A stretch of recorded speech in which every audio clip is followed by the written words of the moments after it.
pedir que papi, por favor, dirija la oración inicial. Vamos. ¿Qué vamos a hacer? Orar. ¿Y qué tengo que hacer? Así es. Eso se llama reverencia. ¿A quién? A Dios. ¿Sí? Vamos. Señor mi Dios, te damos gracias por un día más. Gracias, Padre, por tus bendiciones, por tu amor y misericordia. En esta noche que estamos reunidos en este lugar para conocerte más. Bendice este lugar. Bendice al Maestro y que tu palabra sea sembrada en nuestros corazones. En el nombre de Jesús, a ti sea toda la honra, la gloria y la alabanza por los siglos de los siglos. Amén. Amén. Bueno, seguimos con la pregunta: ¿quién es Jesús? El tema de hoy se llama El reino se ha acercado. Dice así: cuando Jesús oyó que habían arrestado a Juan el Bautista, salió de Judea y regresó a Galilea. Es decir, salió de un lugar y se fue a otro, ¿verdad? Primero fue a Nazaret, luego salió de allí y siguió hasta Capernaum y junto al mar de Galilea en la región de Zabulón y Neftalí. Bueno, usted va a decir, bueno, ¿y para qué sirve estas referencias, verdad? Bueno, así lo quiso expresar el autor para que se den cuenta de todo lo que recorrió el Señor. Miren, pero aquí hay algo interesante. También él hace mención, dice así: así se cumplió lo que Dios dijo por medio del profeta Isaías. Otra versión dice así: y así Dios hizo realidad la promesa que había dicho el profeta Isaías cuando dijo: en la tierra de Zabulón y Neftalí, junto al mar, más allá del río Jordán, en Galilea, donde viven tantos gentiles. Gentiles son los que no eran judíos, nosotros también somos gentiles. La gente que estaba en la oscuridad ha visto una gran luz. Y para aquellos que vivían en la tierra donde la muerte arroja su sombra, ha brillado una luz. Miren, 700 años antes se había prometido que iba a haber una gran luz. ¿Quién fue? El Señor Jesús. Por eso es que decimos que esta palabra es verdad, porque todo lo que se dice aquí se cumple. Miren, aquí comienza el Señor a presentar un mensaje que dice así: arrepiéntanse de sus pecados y vuelvan a Dios, porque el reino de los cielos está cerca. Otra versión dice: el reino se ha acercado. Y una versión adicional que me gustaría leer dice así: vuélvanse a Dios, porque el reino de los cielos pronto estará aquí. Bueno, primero tenemos que entender qué significa un reino. Para los judíos, un reino, ellos tienen la promesa de un reino, donde ellos van a gobernar sobre prácticamente toda la tierra que Dios les prometió, y en cierta forma también en el mundo. Entonces, ellos en su época, digamos que durante 120 años fueron como una potencia. Dominaron toda la región donde ahora están asentados, pero debido a que su corazón se volvió infiel para el Señor, prácticamente fueron esparcidos por el planeta, ya por esas regiones, y ya no tenían ese reino. Por eso es que ellos anhelan ese reino. Para ellos era importante la ley, también era importante el templo y la tierra. Ahora, aquí hay algo importante. Como ellos esperaban un reino, ellos esperaban gobernar sobre los demás. Gobernar sobre los demás. Pero la palabra reino de Dios ¿qué significa ahora la palabra reino de Dios? Porque Él dijo: el reino de los cielos se ha acercado. El reino de Dios, el gobierno de Dios, es el lugar donde la voluntad de Dios se cumple. Si nosotros nos acercamos a Dios, vivimos como Él quiere, estamos viviendo en el reino de Dios, que por ahora es un reino que lo podemos sentir parcialmente aquí, pero algún día será completo. Ahora, porque usted me va a decir: bueno, pero si vivimos bajo la voluntad de Dios y afuera hay violencia, afuera roban, afuera extorsionan, entonces, ¿dónde está el reino de Dios? Bueno, el Señor vino para hacer que este reino sea real, pero la gente no lo aceptó, no lo quiso aceptar. Entonces por eso es parcial. Está por venir el reino completo. Tiene que cumplirse. Pero nosotros podemos vivir en el gobierno de Dios, dentro de la voluntad de Dios. Sigamos. Mire, entonces Jesús regresó a Galilea lleno del poder del Espíritu Santo. Las noticias de él corrieron rápidamente en toda la región. Enseñaba con frecuencia en las sinagogas y todos lo elogiaban. Cuando llegó a Nazaret, la aldea donde él creció, fue como de costumbre de la sinagoga en el día de descanso. El día de descanso generalmente era el día sábado. Y se puso de pie para leer las Escrituras. Ya, la palabra sinagoga es como iglesias pequeñas, ¿verdad? Son como iglesias pequeñas. Para que usted se haga una idea, eran los lugares donde ellos iban a compartir de la palabra de Dios. Entonces Jesús llega, coge un rollo del profeta Isaías y hace una lectura de un versículo, de unos versos. Y dice así: el Espíritu del Señor está sobre mí, porque me ha ungido para llevar buenas noticias a los pobres. Me ha enviado a proclamar que los cautivos sean liberados, que los ciegos verán, que los oprimidos serán puestos en libertad y que ha llegado el tiempo del favor del Señor. Lo enrolló, se lo entregó al ayudante y se sentó. Todas las miradas de la sinagoga se fijaron en él.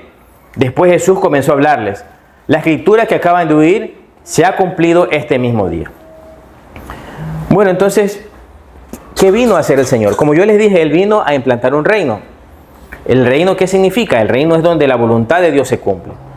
Pero para implementar este reino, miren lo que Él primeramente tenía que ser. Tenía que ser ungido por Dios, o sea, Dios tenía que enviarlo.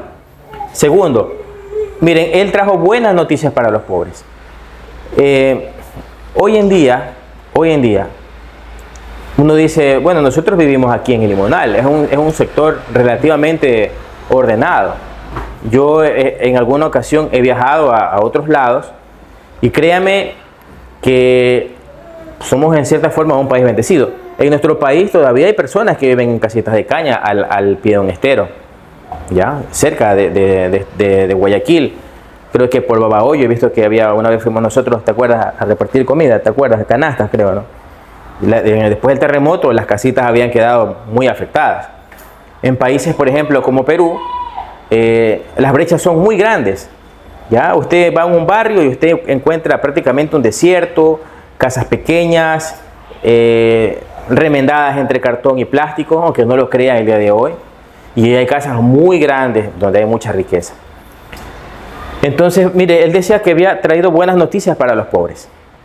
Veremos más adelante cuáles son esas buenas noticias en las clases que siguen. Dice, me ha enviado a proclamar que los cautivos serán liberados. Dentro de las cosas que hizo el Señor, hubieron personas que estaban oprimidas por espíritus malignos. Ya vimos la clase que eran demonios y otras cosas más.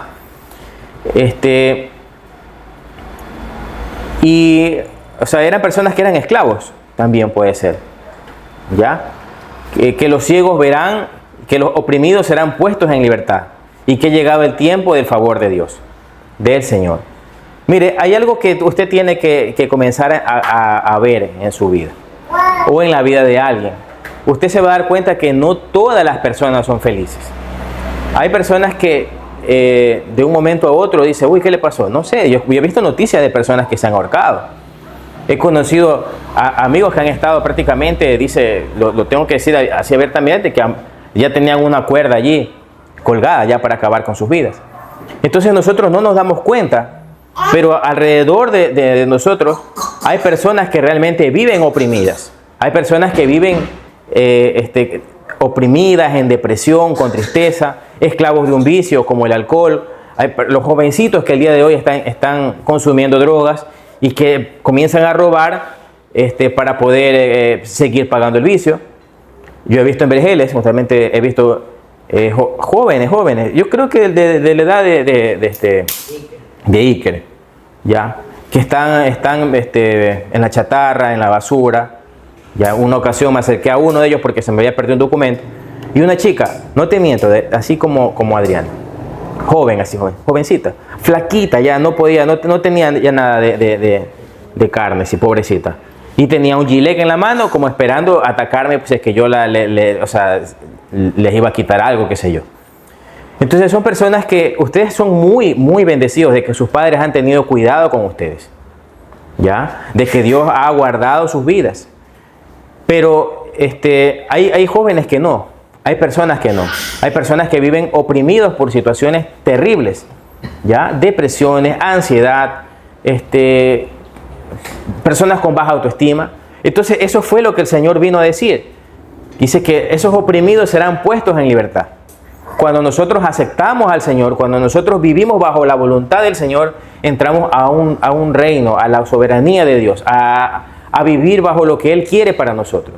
Los hogares no tienen que estar destruidos porque un hombre abandona a su esposa.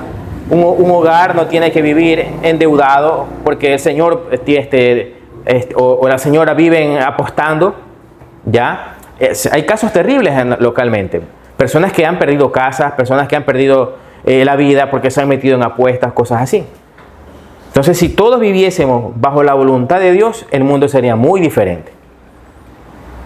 Entonces, miren, él cierra la escritura y dice que aquí se comienza a cumplir lo que tenía que suceder. Miren, y ellos se preguntaban, las personas se preguntaban, bueno, ¿y quién puede hacer? Este no es el hijo de José. José era su papá era carpintero. Y dice, aquí dicen que, bueno, vamos a pasar la parte que está acá.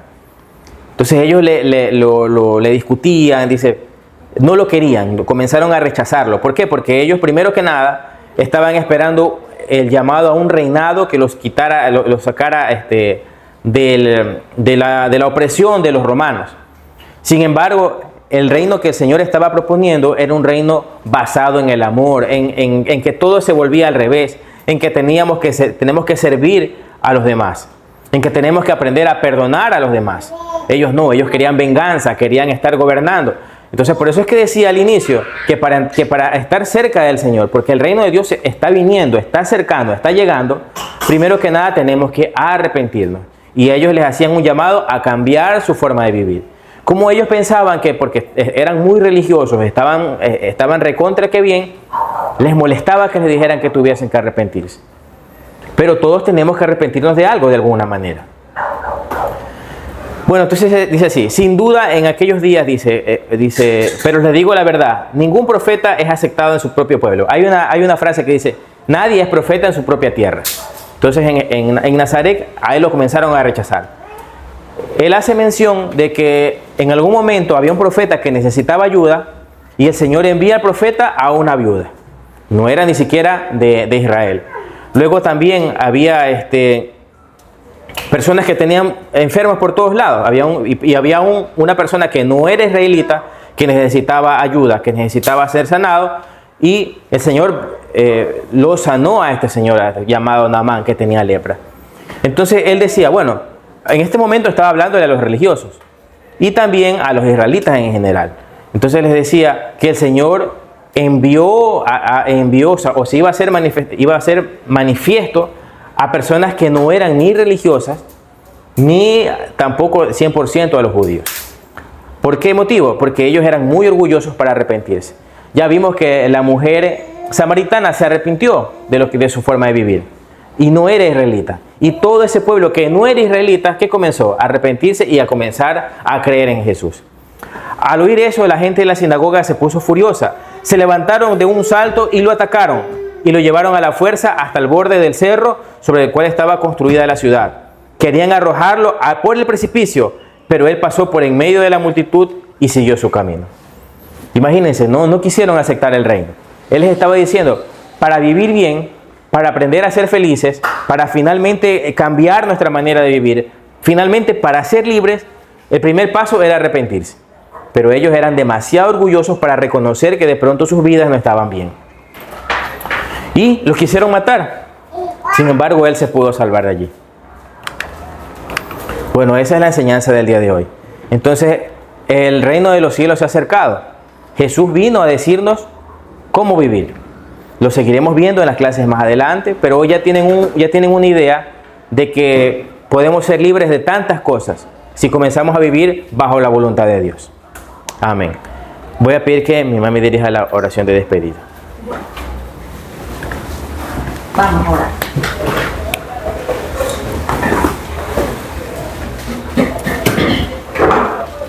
Señor, te damos gracias por habernos permitido estar en este lugar y aprender de ti. Señor amado, ayúdanos a vivir bajo tu voluntad, a hacer las cosas que te agradan. Que esta enseñanza quede grabada en nuestra mente y en nuestro corazón y que podamos vivir en tu voluntad. Señor, ayúdanos a que cada día podamos ser agradecidos contigo y poder aprender más de ti. Bendiga este lugar, bendiga a la persona que imparte las enseñanzas y que el próximo día viernes podamos una vez más venir y aprender de tu palabra. En el nombre de Jesús, que sea usted guardando nuestras vidas, a cada una de nuestras familias, y en tus manos nos depositamos. En el nombre de Jesús, muchas gracias. Amén. Amén.